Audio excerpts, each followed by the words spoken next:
Thumbelina. एक समय की बात है, एक महिला रहती थी और वो अकेली ही थी। उसे हमेशा एक बेटी की चाह थी, तब से जब वो स्वयं एक छोटी बच्ची थी। एक सुहानी सुबह वो पौधों को पानी दे रही थी और रो रही थी, ये सोचते हुए कि अगर उसके पास एक छोटी बच्ची होती जिसके साथ वो खेल सकती। एक फेरी गॉड मदर उसके सामने प्रकट हुई। क्या हुआ मेरी बच्ची, तुम रो क्यों रही हो? मैंने अपने दिल में ठान लिया है कि मेरी एक छोटी बच्ची हो। प्लीज, क्या आप मुझे बता सकती हैं ये मुझे कहाँ मिलेगी? मैं बहुत दुखी हूँ। ओह, फिक्र मत करो, ये आसानी से किया जा सकता है। फेरी गॉड मदर ने अपनी जादुई शक्तियों से एक बीज पेश किया उसके सामने।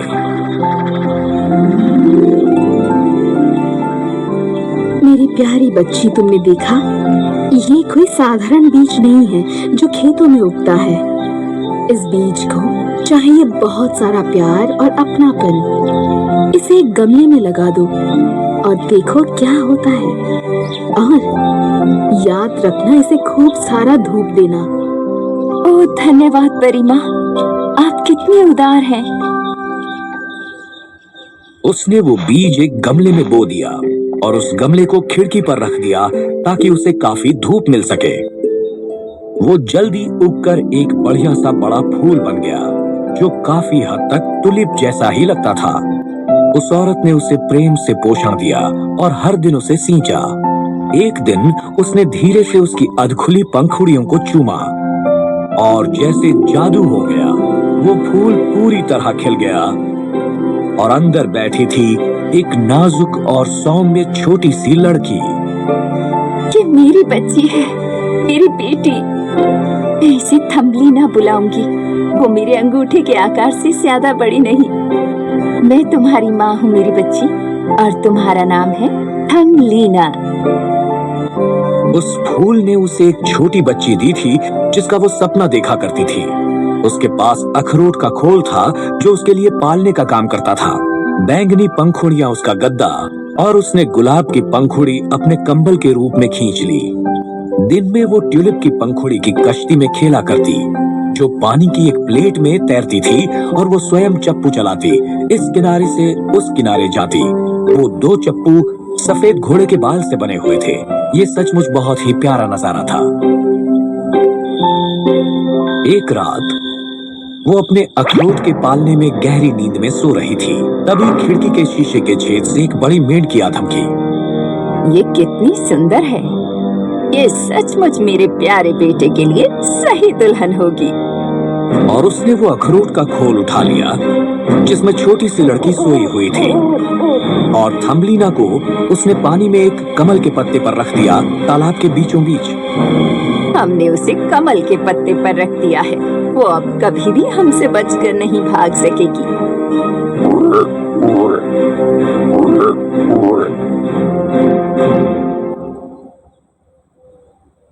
अकेली उस कमल के पत्ते पर छोड़ दी गई थम्बलीना बैठकर रोने लगी।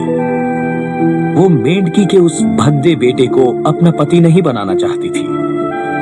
किसी भी तरह मैं तुमसे शादी नहीं करूंगी। तुम मुझसे ऐसा नहीं कह सकते।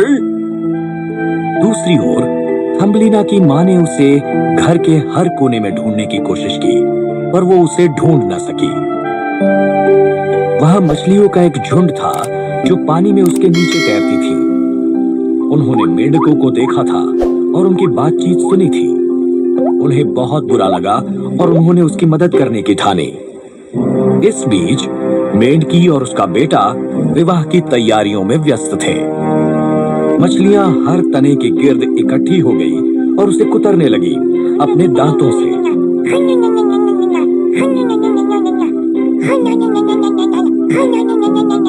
पत्ता तने से अलग हो गया और थम्बलीना बहने लगी। बहुत बहुत धन्यवाद, आप सचमुच बहुत दयालु हैं। थम्बलीना चली गई बहुत दूर, जहां मेंढक उसे ढूंढ नहीं सकते थे। थम्बलीना बहुत जगहों से बहते बहते गुजरी जहां नन्ही चिड़ियों ने उसे देखा। और कहा कितनी सुंदर लड़की है। जब अंधेरा बढ़ने लगा उसने स्वयं को एक पत्ते से लपेट लिया और वो सो गई।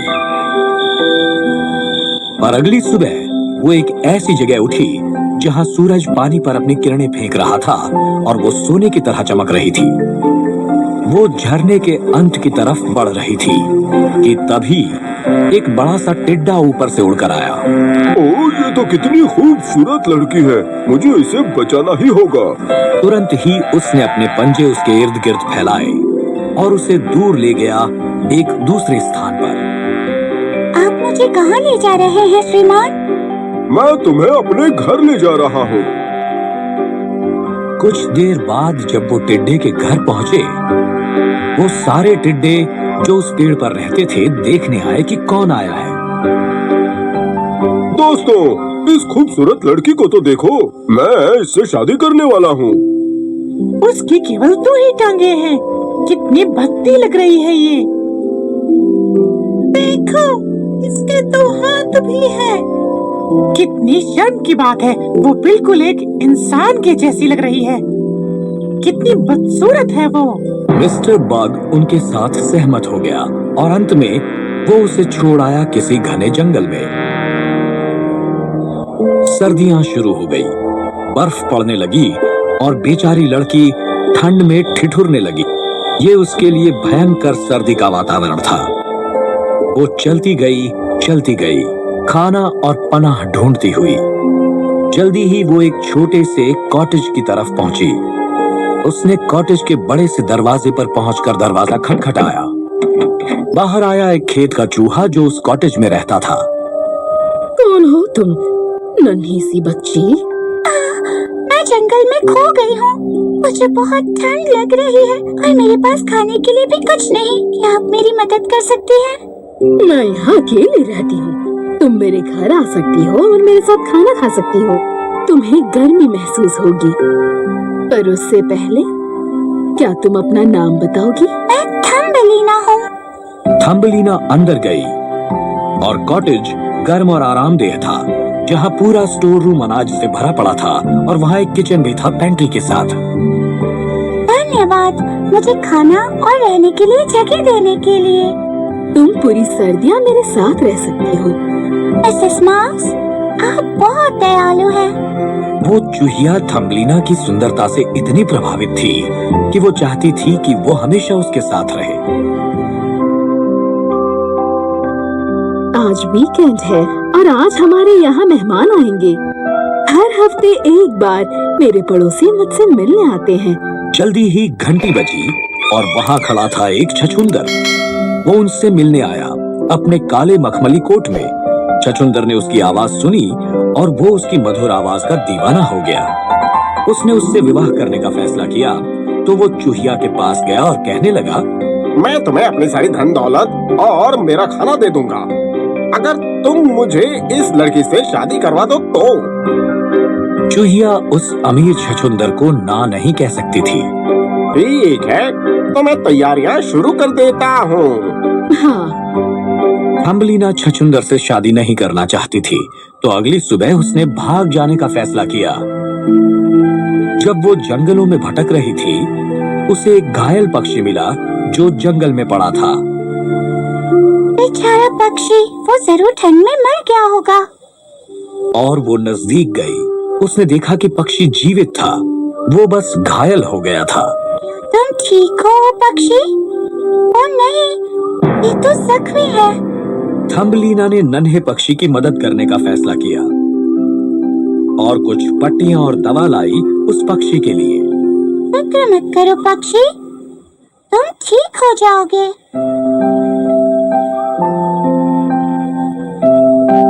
नन्ही चिड़िया उड़ सकने लगी जैसे ही उसने पट्टी बांधी। अलविदा प्यारे नन्हे पक्षी। धन्यवाद प्यारी नन्ही बच्ची। मैं ये एहसान कभी नहीं भूलूंगी। मैं तुम्हारी क्या मदद कर सकती हूँ? जल्दी ही उसने चूहिया और छछूंदर को आते देखा, उसका नाम पुकारते हुए। ओ थम्बलीना, कहाँ हो तुम? थम्बलीना ने उनकी आवाजें सुनी और उसने पक्षी को बताया, मिसेस माउस चाहती है कि मैं मिस्टर मॉल से शादी कर लूं, प्लीज, क्या तुम मुझे यहाँ से कहीं दूर ले जा सकते हो? मैं उनसे शादी नहीं करना चाहती। मेरे पास एक तरकीब है। चलो जल्दी से मेरी पीठ पर चढ़ जाओ, जल्दी। बाय मिसेस माउस, हर चीज के लिए धन्यवाद। मैं आपका ये उपकार कभी नहीं भूलूंगी। छछूंदर और चूहिया हक्के बक्के रह गए जब उन्होंने थम्बलीना को उड़ते हुए जाते देखा। पक्षी उसे फूलों के देश में ले गई जहां सभी प्रकार के फूल थे और गाते हुए पक्षी थे। ये कितना सुंदर है।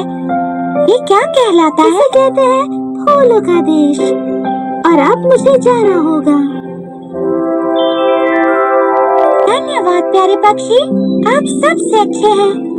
थम्बलीना बहुत खुश थी। ये मेरा घर है। इन फूलों से कितनी अच्छी खुशबू आ रही है। पक्षी कितना सुरीला गा रहे हैं। जैसे ही उसको अपना असली घर याद आया, कैसे उसकी माँ ने उसे पाला पोसा सच्चा प्रेम देकर, वो बहुत उदास हो गई और अब घर जाना चाहती थी। पर अचानक वहाँ फूलों के देश का राजा प्रकट हुआ। उसने थम्बलीना को देखा और उसे उससे प्रेम हो गया। मैं फूलों के देश का राजा हूँ और तुम जैसी खूबसूरत लड़की मैंने आज तक नहीं देखी। क्या तुम मुझसे शादी करोगी और मेरी पत्नी बनोगी? मैं तुम्हें फूलों के देश की रानी बनाना चाहता हूँ। थम्बलीना ने एक पल के लिए सोचा, ये अवश्य एक अलग किस्म का पति था। मेंढकी के बेटे मिस्टर टिड्डे और काले मखमल के सूट वाले छछूंदर से। हाँ, पर अगर तुम मुझे मेरी माँ के पास ले जाओगे और फिर हम तीनों खुशी खुशी रहेंगे। वो मान गया और थम्बलीना के लिए एक उपहार लाया। ये सबसे अच्छा उपहार था, यानी पंखों की जोड़ी जो एक बड़ी सिल्वर फ्लाई के हुआ करती थी। जब इन्हें उसकी पीठ पर लगाया गया तो वो भी एक फूल से दूसरे फूल पर उड़ने लगी। शादी के बाद राजा और थम्बलीना उड़ गए और माँ का घर ढूंढ निकाला। माँ बहुत खुश थी उन्हें वापस घर पाकर। ओह थम्बलीना, तुम नहीं जानती मैं कितनी खुश हूँ तुम्हें वापस पाकर। अब मैं तुम्हें अपने से दूर कहीं नहीं जाने दूंगी। मैं तुम्हें कभी नहीं छोड़ूंगी माँ।